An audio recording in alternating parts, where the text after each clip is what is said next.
আরে কে আমাদের দরজার সামনে ময়লা ফেললো? আল্লাহ তুমি তাকে শাস্তি দিও, এরকম কাজ যেন কেউ না করে। হ্যাঁ, আরে এ তো আজকেরও আমাদের ঘরের সামনে ময়লা ফেলে গিয়েছে। কি হয়েছে তুর্য?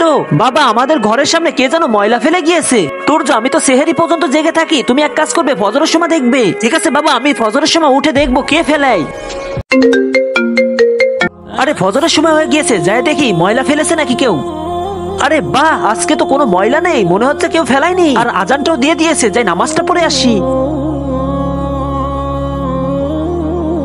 তুর্য এখন কি কেউ ময়লা ফেলতেছে তোমার বাড়ির সামনে? বাবা কে ময়লা ফেলবে? আমি তো প্রত্যেকদিন নামাজের সময় উঠি এবং ফজরের নামাজ পড়ি। তুর্য তুমি রাগ করো না, আমি ওই ময়লাগুলো বাড়ির সামনে ফেলতাম।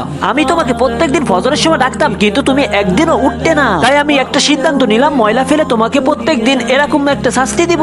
তাই এখন একটা কথা বলি, নামাজ না পড়লে তুমি জান্নাতে যেতে পারবে না। আসলে এখানে তার বাবা কি ঠিক কাজ করলো না ভুল কাজ করলো, কমেন্টে জানিয়ে যাবেন।